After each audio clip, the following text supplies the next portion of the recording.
South আফ্রিকার বিরুদ্ধে প্রথম টি-20 ম্যাচ শুরুর আগে ভারতীয় দলে এই মুহূর্তে লাগলো দুটি বিরাট বড় ধাক্কা। সাউথ আফ্রিকার বিরুদ্ধে প্রথম টি-20 ম্যাচ শুরু হতে যেখানে আর বেশি সময় বাকি নেই, সেখানে এইমাত্র ভারতীয় দল থেকে দুজন প্লেয়ার ইনজুরির জন্য পুরোপুরিভাবে ছিটকে যাওয়ায় বিসিসিআই বাধ্য হলো প্রায় বহু সময় বাদে একজন সুপারস্টার প্লেয়ারকে পুনরায় বহু বছর বাদে দলে ফিরিয়ে আনতে।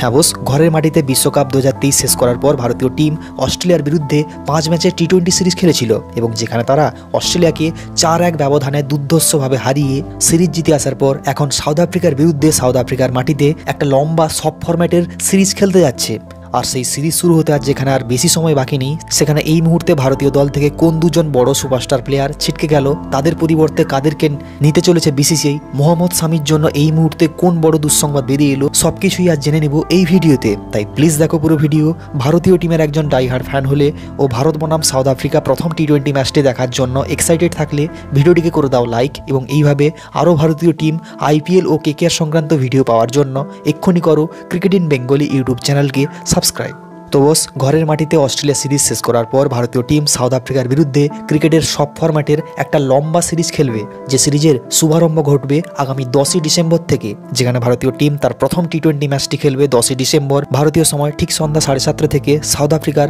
ডারমান ক্রিকেট স্টেডিয়ামে। যে ম্যাচটিকে আমরা টিভিতে স্টার স্পোর্টসের সমস্ত চ্যানেল এবং মোবাইলে হটস্টার অ্যাপ্লিকেশনে একদম ফ্রিতে দেখতে পাবো। আর এই ম্যাচ তথা সিরিজের জন্য যেখানে বিসিসিআইয়ের পাশাপাশি সাউথ আফ্রিকা দলও দুর্ধর্ষ একটা টি-20 স্কোয়াড ঘোষণা করে দিয়েছিল আগে, এবং যে সিরিজ তথা ম্যাচের জন্য অনেক দিন বাদে ভারতীয় দলে ফিরে এসেছিলেন দুর্দান্ত ফাস্ট বোলার তথা অলরাউন্ডার প্লেয়ার দীপক চাহার, সেখানে কিন্তু তিনি এই ম্যাচের আগে, এই সিরিজের আগে তিনি পুরোপুরিভাবে ছিটকে গেলেন গোটা সাউথ আফ্রিকা সিরিজ থেকে। হ্যাঁ বস, দীপক চাহারের মতো প্লেয়ার যে বছরের সারা সময় প্রায় ইনজুরিতে ভোগে এবং যে কিন্তু এই কিছুদিন আগেই ঘরের মাটিতে অস্ট্রেলিয়ার বিরুদ্ধে সিরিজে কামব্যাক করেছিল, সে কিনা এই মুহূর্তে চোটের জন্য না হলে কি হবে,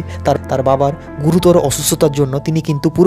পুরোপুরিভাবে রুলড আউট হয়ে গেলেন। তাই আমরা সকলে আশা করব তার বাবা যেন অতি দ্রুত সুস্থ হয় এবং দীপক চাহারও যেন অতি দ্রুত আবারও ভারতীয় দলে ফিরে আসে। তাই দীপক চাহার পুরোপুরিভাবে রুলড আউট হয়ে যাওয়ায় এই সিরিজ থেকে রিপোর্ট অনুযায়ী এটাই বেরিয়ে আসছে যে বিসিসিআই হয় তার কোনো রিপ্লেসমেন্ট নেবে না, না হয় তারা খুব প্রয়োজন হলে সেই দীপক চাহারের জায়গায় শার্দুল ঠাকুর, আবেশ খান কিংবা ভুবনেশ্বর কুমারকে আবারও বহু সময় বাদে ভারতীয় দলে অ্যাজ এ রিপ্লেসমেন্ট প্লেয়ার ডাকতে যাচ্ছে, যার অফিসিয়াল অ্যানাউন্সমেন্ট আর কয়েক ঘন্টার মধ্যেই হয়ে যাবে। তো এই তো ছিল দীপক চাহারকে নিয়ে বেরিয়ে আসা দুঃসংবাদ। এছাড়া মোহাম্মদ সামিকে নিয়ে বেরিয়ে আসা দুঃসংবাদের কথা বললে, বিশ্বকাপ 2023-এ যেভাবে মোহাম্মদ সামি চোটগ্রস্ত হার্দিক পান্ডিয়ার জায়গায় দলে এসে যে কামালটাই করেছিল এবং একা হাতে ভারতীয় টিমকে প্রায় প্রত্যেকটা ম্যাচ জিতিয়ে দিয়েছিল, সেখানে তারপরে যেখানে গোটা ক্রিকেট বিশ্ব তার আবার খেলা দেখার জন্য মুখিয়ে রয়েছে, সেখানে কিন্তু এই মুহূর্তে তার জন্য তথা গোটা ফ্যানদের জন্য খারাপ খবর বেরিয়ে এসছে। বিসিসিআই তরফ থেকে রিপোর্ট বেরিয়ে এলো যে চোটের জন্য তো মোহাম্মদ সামিকে এই সাউথ আফ্রিকা সিরিজের জন্য টি-20 কিংবা ওডিআই স্কোয়াডে রাখাই হয়েছিল না এবং শুধুমাত্র তাকে টেস্ট সিরিজের জন্য স্কোয়াডে রাখা হয়েছিল।